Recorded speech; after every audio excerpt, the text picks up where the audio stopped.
We think like that, don't we, dads? At least I know I do. When I saw that, I thought, that is me perfectly. That is it. I want you to think for just a minute. Just think, what was the best advice or some of the best advice your dad ever gave you? My dad's pretty wise. He's given me a lot of advice through the years, and I've benefited well from it. But just think for a minute, what is some of the best advice your dad ever gave you? I'll tell you, for me, in the area of my marriage, it was this. He said, you know, Steve, here's what I learned in my marriage, that my reasons are not more important than her feelings. I'm very reasonable, very logical. That's how I think. That's how I do stuff. My wife is very reasonable and logical as well. Yes, you are, honey. But marriage isn't a business, right? It's a relationship. So I took that to heart, and that has served me very well. What about you? Anybody else? Some advice your dad gave you that you feel like this is really good advice and it served me well? Yeah. Don't do it again. Don't do it again. Yeah. Well, that's probably good advice. Yeah. Very good. Who else? Yeah. My dad told me if you break her heart, don't break your face. Oh. Has he followed it? He has. Very good. Very good. Anybody else? Stop when the oil light comes on. Stop driving when the oil light comes on. Yeah, that's good advice. Yeah. Yeah. He didn't say it. He had to. When I locked my keys in the car, never again. When he had to come unlock it, never ever again. Never again. Okay, and you never have done it since, have you? Not with him. Not with him. Very good. That's funny. Anybody else? So our dads give us good advice sometimes, most of the time, I hope. Sometimes our dads don't give us the best advice. And I'm not going to ask you to tell me bad advice your dad gave you. But I want you to think about the world that Saul and Jonathan and David in our story today. I want you to think about the world that they lived in. It's very different than our world today. And we really don't have a way to fully understand that other than from, watching movies and TV shows like Game of Thrones or something like that. Right? We don't have kings where the monarchy's passed down from father to son anymore, and the noblemen and their sons, and it's not like that for us. So, but I want you to just think about this for a minute. How far would you be willing to go? What would you be willing to do to protect your kids or to serve their best interest?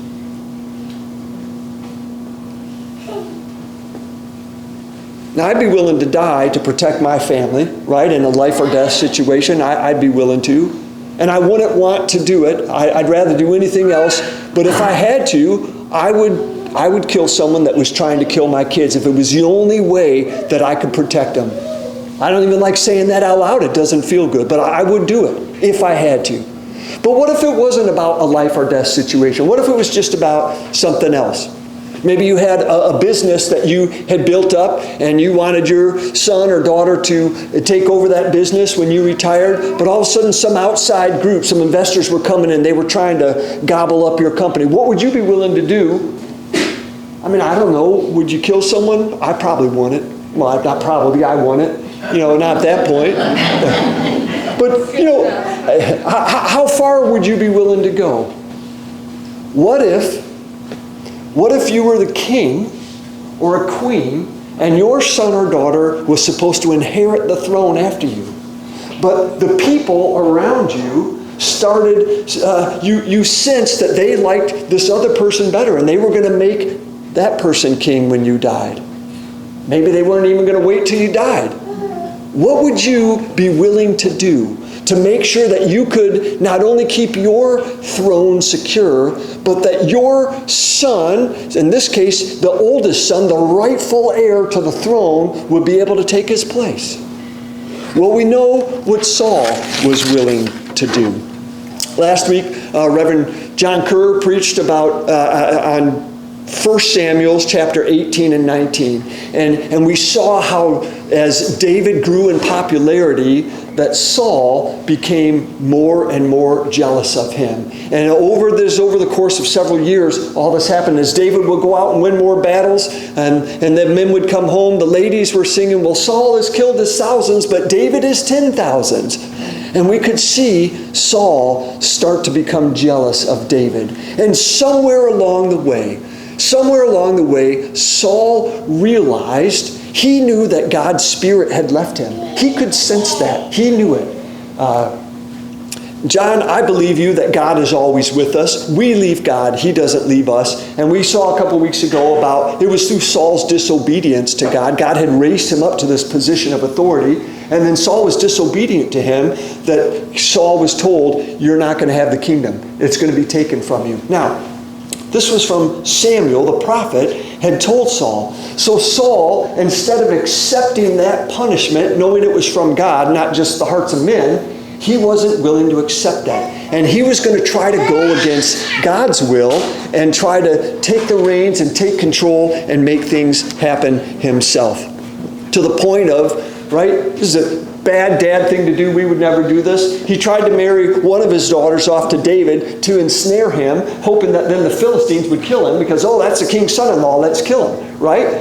David, I don't know that he knew that was about to happen. I don't think he did at that point, but they weren't very wealthy. His family wasn't, and he certainly wasn't. And so he thought, I can't, become the king's son-in-law. I don't have money to pay the bride price. And so then David just said no, and so Saul married her off. And then or Michelle, depending on how you pronounce it, when Saul found out that she was in love with David and infatuated with him, he said, oh, perfect, here it is, right? Here's another chance. And so he married her to David, not because he wanted David to be his son-in-law, but because he wanted to ensnare him so he could kill him. So dads, first point of my sermon, don't marry your daughters off to someone you don't like so you can kill them. All right, we got that? If you don't remember anything from my sermon, just remember, don't do that. That's not good.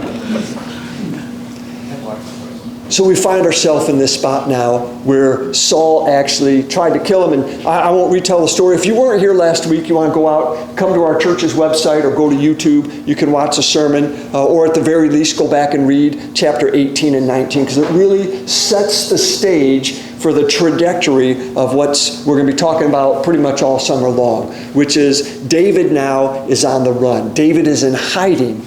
And he is hiding out, and Saul is trying to find him, and Saul is after him. Saul's got his soldiers, and David's got a few of his men, and they're kind of fleeing and being chased around. And so here we are at 1 Samuel chapter 20. David comes and he finds Jonathan, and he says, hey, what have I done? What is my crime? How have I wronged your father that he's trying to take my life? Like David really doesn't know. In his mind, he hasn't done anything wrong. He doesn't think of himself as better than the king, or he doesn't realize why Saul is so jealous and wants to kill him. All he knows is the very real fact that Saul is trying to kill him. Well, it turns out Jonathan didn't know about it either.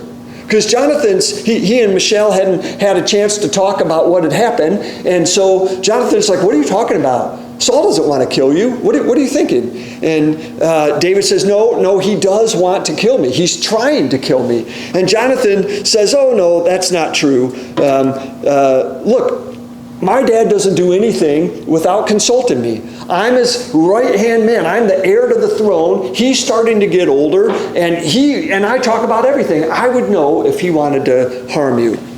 And he's kind of in denial here. I don't know if he had heard rumors, right? I mean, you'd think in his position he might have heard some rumors from other soldiers. Oh, did you hear what your dad tried to do? I don't know if he just truly didn't know or was in denial. But David says, hey, listen, your father knows very well that I have found favor in your eyes. He's talking to Jonathan.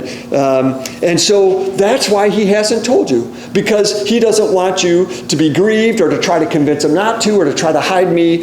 So he has kept this from you. But I'm telling you, he's after me. So Jonathan says, okay, well, what do you want me to do? What can I do about it? And so David hatches this plan. He says, okay, tomorrow is the new moon festival, and there's going to be a couple days of partying and dinners, and we're going to be having this festival. And your dad expects me to be there. He's got a seat saved for me there. And I am sure that when I come, either on my way or during the feast or afterwards on the way home, your dad's got a trap. He's going to kill me.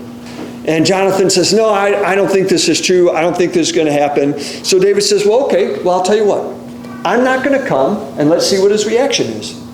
You tell him that I came to you and said, hey, I'm going to go to Bethlehem. You know, my oldest brother, they're in charge of the family unit anyways, blah, blah, blah. He said, our family, it's our clan, we have to go and offer our family's annual sacrifice in Bethlehem. So I had to go and go and do that. And I came and asked your permission, and you said yes. Just tell your dad that, and let's see what he says. So he's asking Jonathan to lie for him, to lie to his dad, the king, right? And by the way, you can't lie to the king. Now, we can lie to our dads, and now they might be mad at us, but when you lie to the king, that's a different issue altogether. So David's asking him, and Jonathan says, all right, I'll do it. So sure enough, they go, it's the next day, David's still hiding out.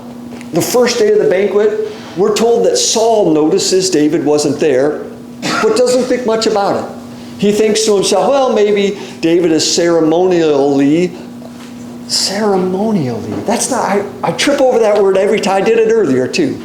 Ceremonially unclean, and so he couldn't come to this banquet, but maybe tomorrow he'll be here. So the second day comes, and David's not there. And now Saul does seek out Jonathan. He says, hey, there's David's seat. It's empty. Where's David? I noticed he wasn't here yesterday. He's not here today either. And so Jonathan tells him what they had hatched up together. He says, oh, well, you know, he asked my permission. He really earnestly, he wanted to be here, but he asked my permission if he could go with his family to Bethlehem to do their annual sacrifice.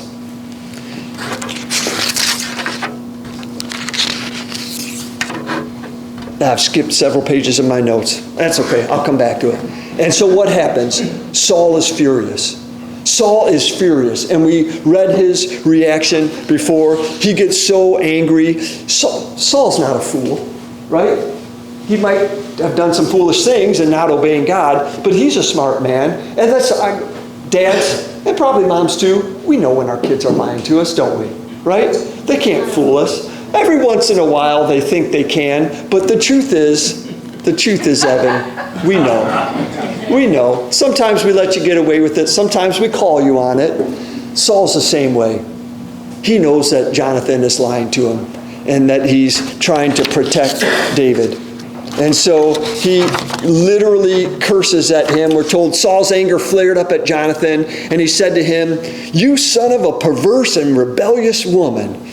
Dad's point number 2, I don't recommend you saying that to your kids, especially if your wife is around, just because you're mad at your kids.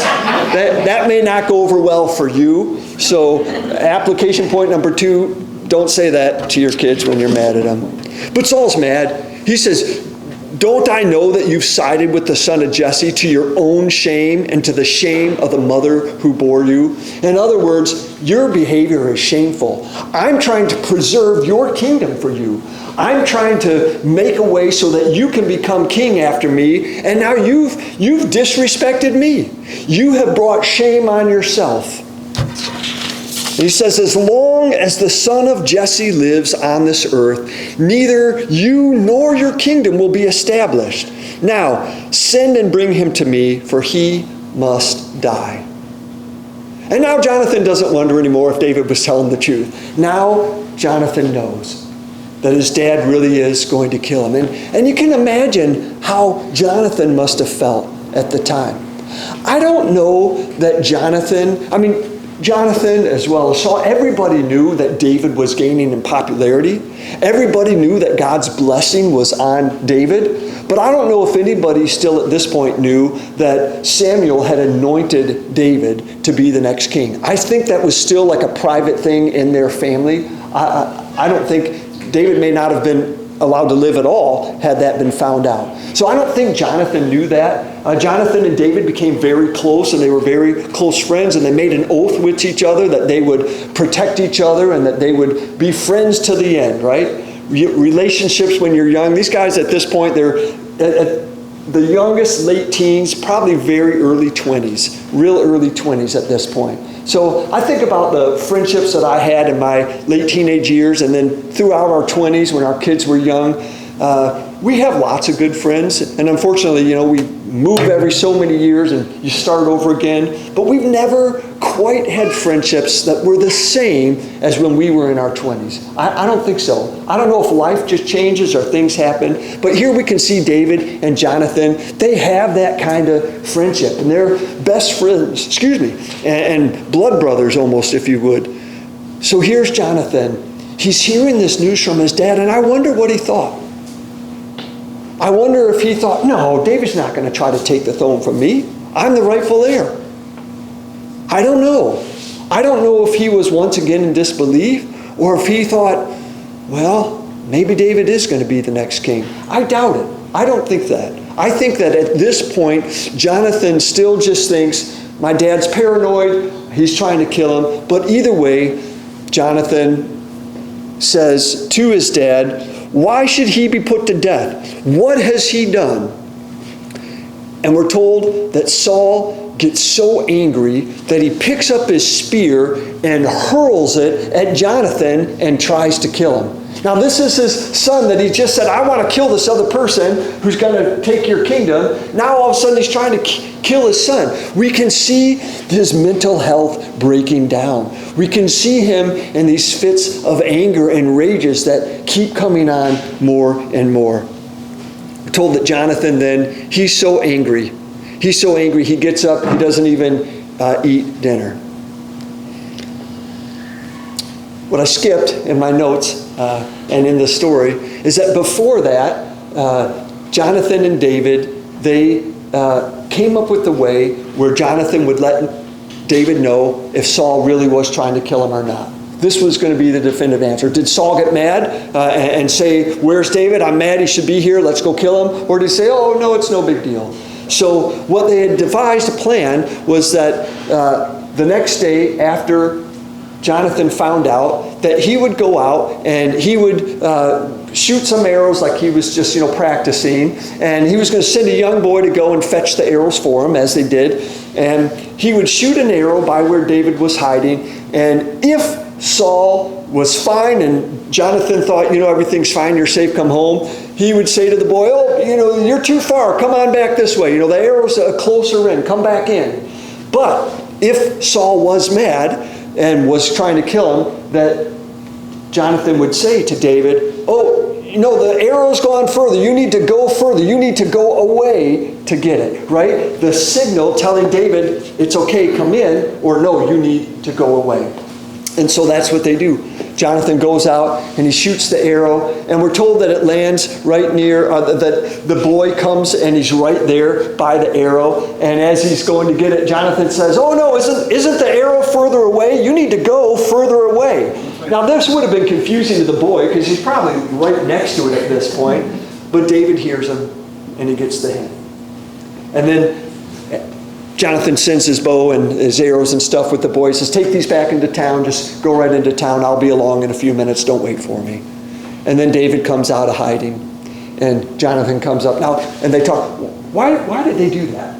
Why didn't he just say, well, I'll meet you here by the brick wall tomorrow and I'll let you know?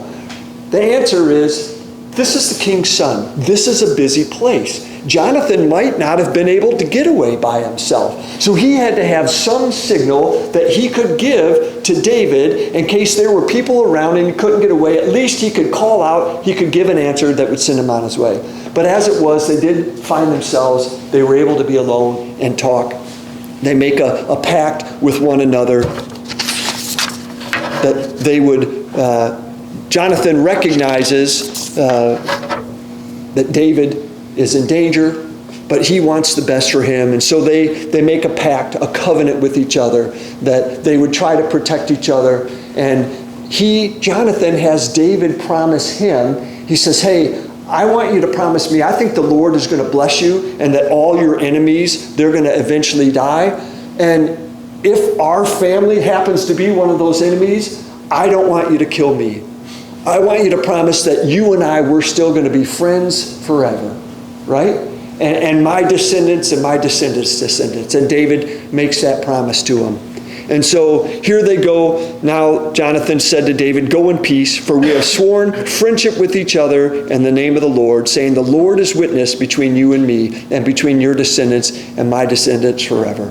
And we're told that then David went back into hiding, and Jonathan went back into his town.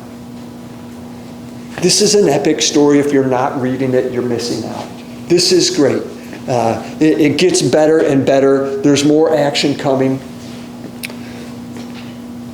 I think, well, one reason I like this story so much, and I thought about skipping over it and going on to the next one, but one reason I like this story so much, you see this example of this true friendship. These two men, young men that are friends, and there's lots of mentions in the Bible about friends and friendship and a true friend this and a true friend that, but there aren't actually very many stories in the entire Bible where it really goes deep into a friendship like this. And so that's one reason why I really like it. Jonathan, heir to the throne, willing to disobey his father and protect the person that his father believes is his rival, because he loved him so much. And David, knowing that Saul is trying to kill him, making a pact with Jonathan. Hey, and I don't think David had told Jonathan. I already said that. Making a pact with them that, hey, if I become king, when God starts putting all my enemies, killing off my enemies, I'm not going to kill you. I'm not going to come after you, even though you're the rightful heir for the throne. I like that story. I think it's great. And now I'm way off my notes. That's okay. It's Father's Day. Fathers, your words carry a lot of weight in the lives of your kids. And even when you think they're ignoring you, and they are, they still hear. They still hear your words. And so I want to encourage you, before you speak in haste, when you get mad at your kids, you better check yourself before you wreck yourself. Thank you. Yeah, all right. I had to work that into a sermon sometime this 50. In all seriousness, just stop, take a breath, right? Take just a moment before you speak or before you act in haste, because let's also be honest with each other. Our actions speak louder than words. And our kids hear what we say, and it is meaningful to them, but they're also watching what we do. And when we say one thing and we do another, they see that. When we're telling them you need to do this and you need to act this way, but then we act a different way, right? We need to display and model godly character for our children and our grandchildren. Please pray with me. Father, you are a good Father. Jesus calls you a loving Father, a good Father. And that is what you have been to all of us. Father, we thank you and we praise you for that. And I just ask for all the fathers here and those that aren't, that you would give us wisdom, that you would give us patience, that you would help us to follow your example and the example of your Son, so that our sons and daughters would follow our example. We ask this, Father, in Jesus' name. Amen.